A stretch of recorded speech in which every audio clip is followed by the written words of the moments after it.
네, 오늘 나눌 책은 쇼펜하우어의 인생 수업입니다. 개인적으로 정말 좋아하는 철학자를 한 명 뽑자면 바로 쇼펜하우어입니다. 제가 마흔에 읽는 쇼펜하우어라는 책을 읽고 나서 정말 많은 깨달음을 얻었습니다. 제 인생에 있어서 정말 너무나도 제 마음을 울리는 그런 책을 몇 가지 뽑자면 그 중에 단연코 첫 번째 책이 바로 쇼펜하우어의 책이라고 말씀드릴 수 있을 것 같습니다. 우리의 한 번뿐인 인생을 어떻게 살아가야 할지 내적인 마음과 외적인 환경 가운데서도 나란 존재를 좀 계속 찾아가는 그런 삶을 저는 살고자 책을 많이 읽습니다. 그 중심에 바로 이 쇼펜하우어가 있지 않을까 싶어요. 그래서 제가 운영하고 있는 한 달에 한 번씩 독서 모임을 하는 웨카북스 모임이 있습니다. 그래서 이번 달은 쇼펜하우어 인생 수업을 가지고 같이 나눔을 했습니다. 너무나도 좋았기 때문에 제가 개별적으로 이렇게 조금 더 촬영을 해서 못다한 이야기들을 이 영상에 좀 담아서 같이 공유해 보려고 합니다. 쇼펜하우어 다양한 버전들이 있습니다. 특히나 철학을 통해서 많은 사람이 자신의 문제를 좀 다루고 내면의 평화를 찾는데 정말 많은 도움을 주는 책인 것 같아요. 과거부터 현재까지 정말 현대식으로 많이 개편이 되면서 정말 읽기 쉽게 책이 구성되어 있어요. 그래서 한번 보게 되면은 어렵다기보다는 비교적 쉽고 빠르게 읽을 수 있습니다. 첫 번째 들어가면 이 책을 왜 읽는지, 특히나 철학을 읽는다는 것은 누구에게나 조금 어렵게 느껴질지도 모르겠어요. 특히나 철학에 대해 관심이 많지 않다면 더욱더 그럴 거고요. 저 역시도 그랬었습니다. 그렇지만 이 쇼펜하우어의 이 인생 수업은 정말로 쉽게 풀이가 되어 있고요. 삶의 본질에 대해 더 깊이 있게 이해하고 우리의 삶에 있어서 나 자신이 나를 둘러싼 세계를 바라보는 방식 자체에 대해서 조금 변화를 시키고 싶다. 나란 존재를 좀 찾아보고 싶다. 나는 어떤 삶을 살아야 정말 이 인생을 행복하게 살고 있는 것일까? 어떻게 살아야 할 것인가?에 대한 내면적인 성찰이 조금 필요하다면 이 책을 꼭 읽어보시길 권합니다. 결국요, 철학을 읽는다는 것은요, 우리의 삶을 보다 깊이 있고 나 자신을 조금 더 이해하게 원한다라는 뜻을 좀 품고 있는 것 같아요. 쇼펜하우어는요, 인간의 욕망과 고통에 대한 정말로 깊이 있는 성찰을 한 철학자 중 한 명이에요.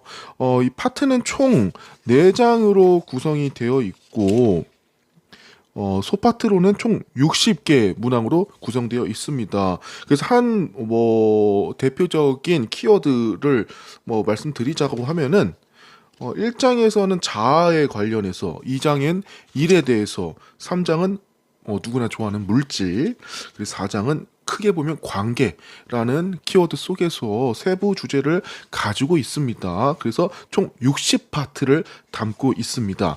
이 중에 정말 저의 마음을 또 울리는 편들이 좀 있었기 때문에 좀 소개를 해드려 보도록 할게요. 첫 번째 페이지 넘기면요, 개정판이 되게 많은데요.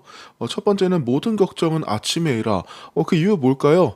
저도 요즘 살다 보면은 근심 걱정 많잖아요. 사실 걱정거리가 없다라는 건 사실 우리가 삶을 살아가면서 거의 불가능하다라고 저는 생각을 합니다. 하지만 이런 근심과 걱정을 저녁에 하면은 잠을 못 자요. 계속 악순환의 반복이 일어나게 되죠. 지치기도 하고요. 그렇기 때문에 모든 걱정은 아침에 하라라고 시작을 하고 있습니다. 사실 쉽진 않지만 우리가 이런 책을 읽는 이유가 이렇게 한번 나의 마음과 어떠한 어려움을 이렇게 좀 극복해 보자라는 생각으로 좀 받아들이면 좋을 것 같아요.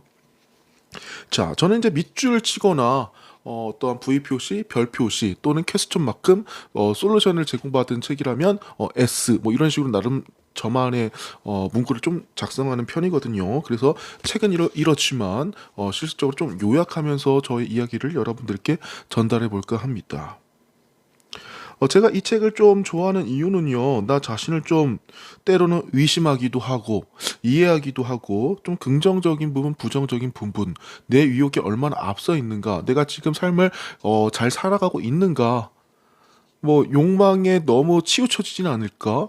또는 너무 놀고 있지 않을까? 너무 쉬고 있지는 않을까? 뭐 기타 등등 그런 것들을 이 책을 통해서 저 자신을 조금 되돌아보는 좀 성찰의 시간을 갖고 있습니다. 자, 요즘 시대 참으로 혼돈한 시대입니다. 이럴 때일수록 오히려 나는 누구인가? 삶의 의미를 무엇인가 찾아가는 훈련이 정말 필요하다고 저는 생각을 합니다.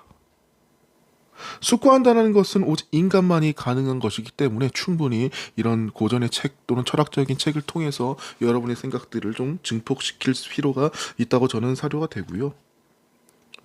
그럴수록 조금 더 성숙한 나의 모습, 변화된 나의 모습을 느껴볼 수 있을 겁니다. 저 역시 책을 안 읽었을 때와 책을 좀 많이 읽었을 때 한순간의 차이를 느껴보진 못했지만 이제 뭐 한 해 두 해 지나고 나니 정말 많은 것들이 내 스스로 변화됐다라고 저는 느끼고 있어요.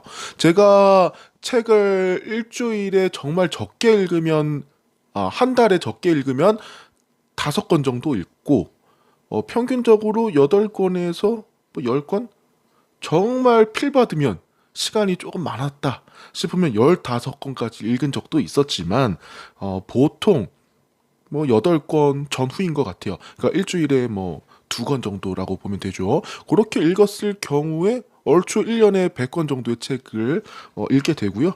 그 중에 꼭 몇 권씩은 꼭 서평을 해요. 서평을 하고요. 그래서 되게 중요한 부분들을 저는 조금 공유해보고 이렇게 영상으로 담자 정말 의미가 있을 것 같아서 사실 또 이런 챕터를 만들어 봤어요. 네 번째 파트는 인간은 죽음을 두려워하도록 만들어져 있다. 그래서 인간이 가장 중요한 게 인생이지만 그 인생에 있어서 가장 두려운 것이 뭐냐면 바로 죽음 아니겠습니까?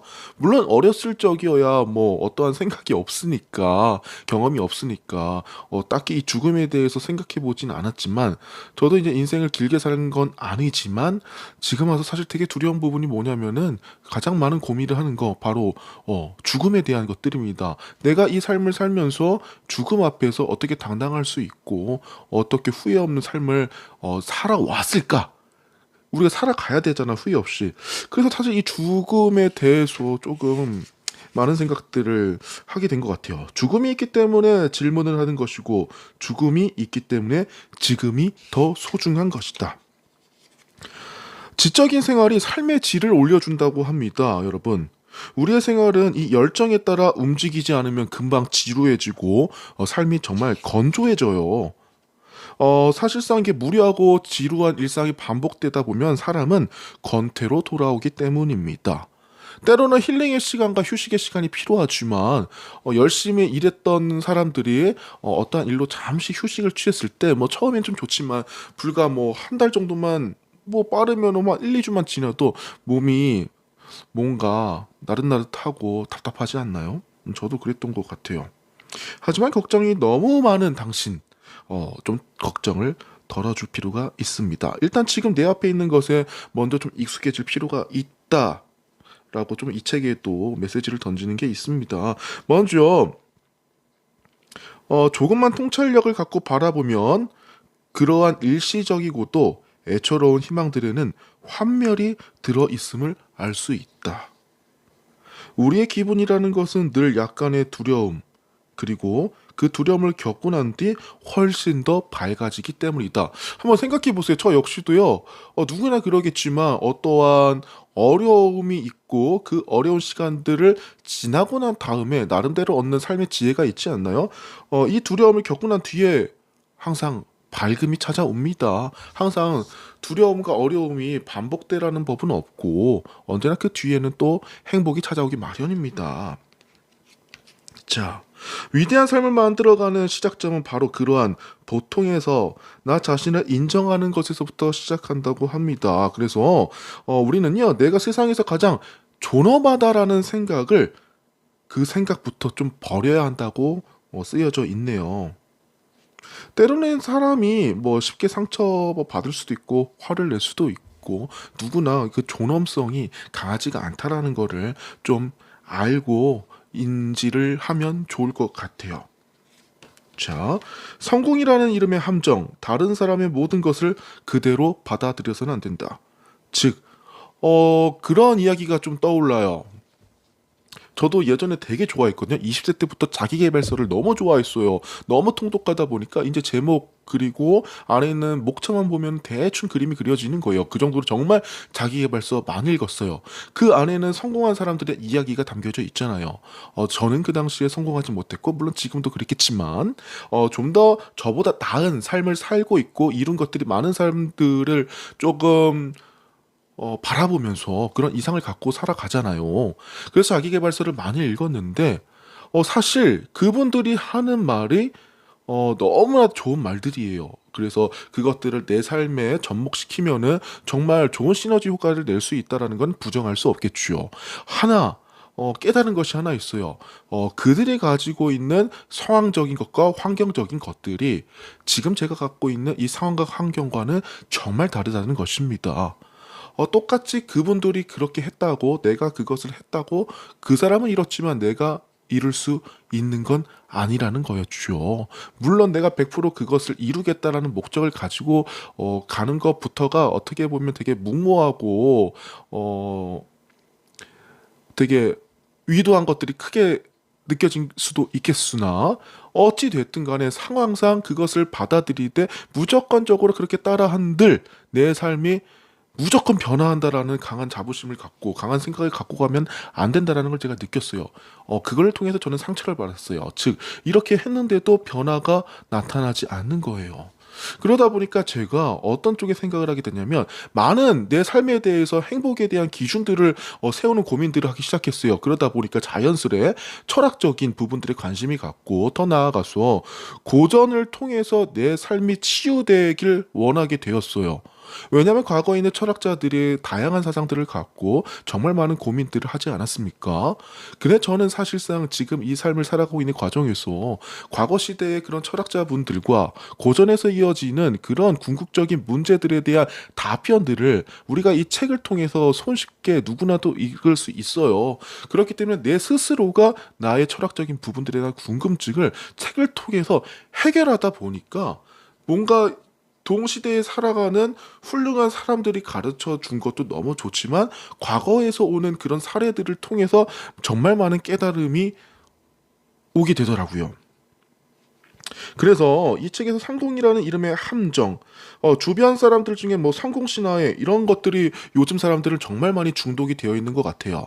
저 또한 제가 당장 유튜브를 하는 것도 어떠한 수익화를 올리기 위해서 사실 이렇게 접근한다고 하면은 너무 스트레스가 받을 것 같아요.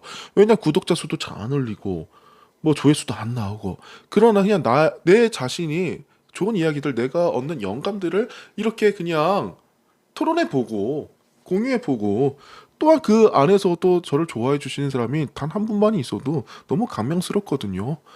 저의 생각들을 좀 나눌 수 있는 이런 공간들, 이런 컨텐츠가 정말로 저에게서는 정말 내 자신의 내면을 되게 발전시키고 있습니다. 그래서 제 이야기를 들어주시는 여러 구독자분들께 정말 감사하는 마음이 들어요.